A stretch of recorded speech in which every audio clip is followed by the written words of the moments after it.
because in television, the one thing you always hear is the clock ticking. And so, you got to just do it just a little bit faster because someone's definitely telling you like, we got to go.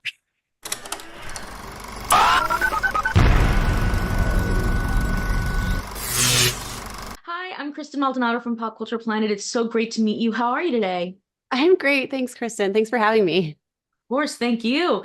I wanted to start with the story in general of We Were the Lucky Ones. This is something that I thought was interesting that it's sort of like inspired by your own personal family lore as well. How much of the story that they're telling in this is, your own legacy versus kind of new things that you added to just make the story different and kind of relate to more people? It's based entirely on my true family story, actually. Yeah, the book, We Were the Lucky Ones, traces my grandfather and his siblings and the paths that they take to survive across continents during the Holocaust and the Second World War. And it is the how they got from A to B to C and how they survived is entirely based on my research and based on truth. I called it historical fiction in the end because I didn't feel comfortable putting words in their mouths and thoughts in their minds when I wasn't able to interview them.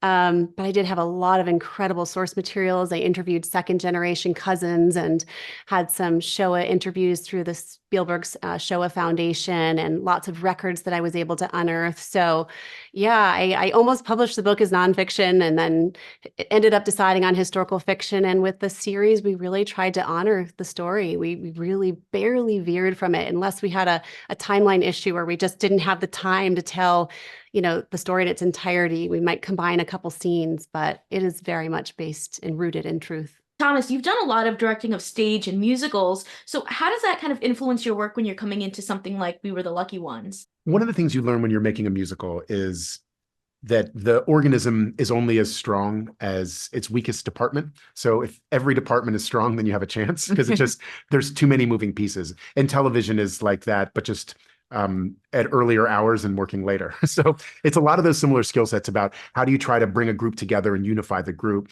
Because whether people are expressing themselves through choreography or expressing themselves musically, ultimately what they're doing is hopefully advancing the story along and revealing character.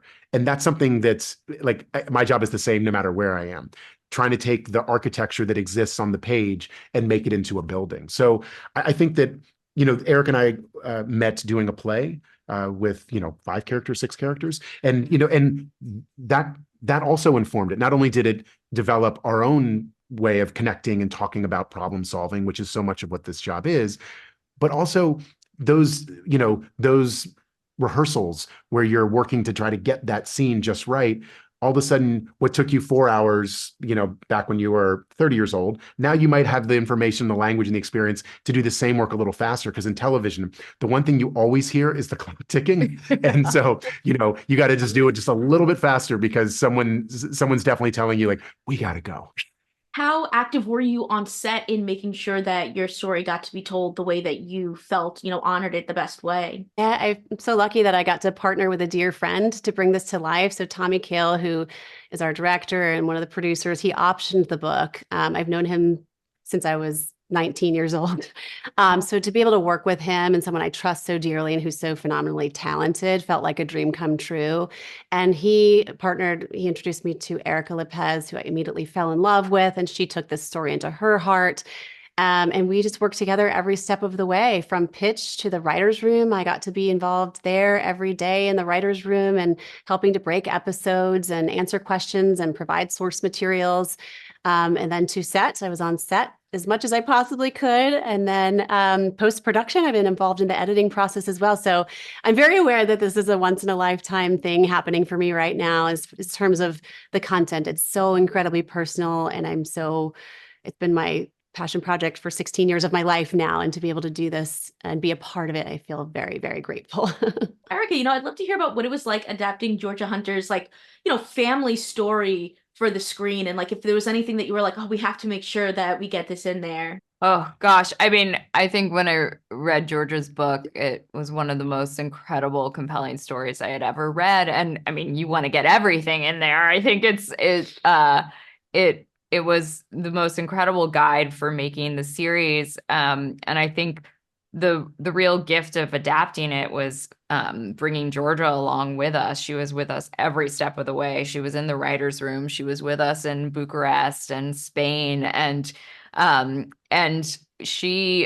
think she both helped us when we felt lost and also gave us permission to take these characters from the page and to explore those relationships, to explore those sibling dynamics, to explore the romances. We might have amplified the romances a little bit. It's television. You have to have some romance. But I think she was always there to make sure we were telling her family story authentically, which was everything for bringing this story to life. Do you have like a favorite moment, whether it's, on set or a scene that you got to watch or anything like that you were just like, oh my God, like pinch me?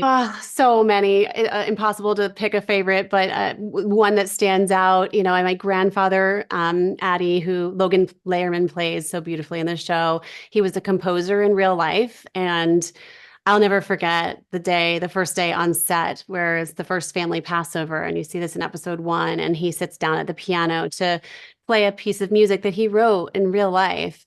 And hearing the sound of that piece called List, which means letter in Polish, and, listening from behind the wall and to the rapport of this family sitting around the room, listening to this music, I was just waterworks. I feel like the story has become even more relevant now.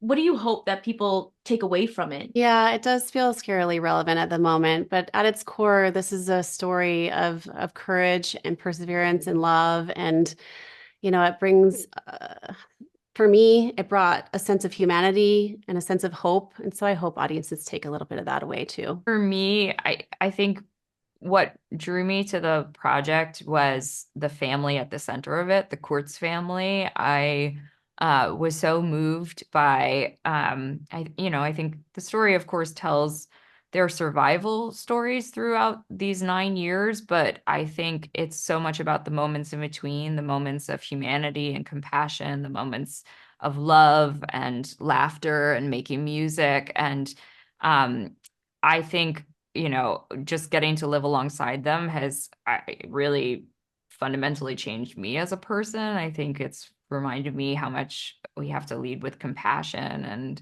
always remember our humanity. And I hope that they fall in love with that family in the same way. I know you went from adapting, this book to the screen, and you're also going to be working on adapting animation to live action with Moana. And is that something that you are able to take similar, risks or take similar inspiration from when you're bringing something like that to life? Well, I think what they have in common, and same thing when I had a chance to do Sweeney Todd, there was a revival opportunity there to take something that has existed in these various forms. And what I'm trying to do whenever I make anything is say, this is why I love it. And sometimes if you're working on something new, there's no context for that. But when you're working on something like this, where the book exists, what we're also saying is we love the book. I'm going to give, every effort I have in making Moana because I love that animated film just as much as the world does. And also want to try to find a way to make something that can live alongside of the animated film and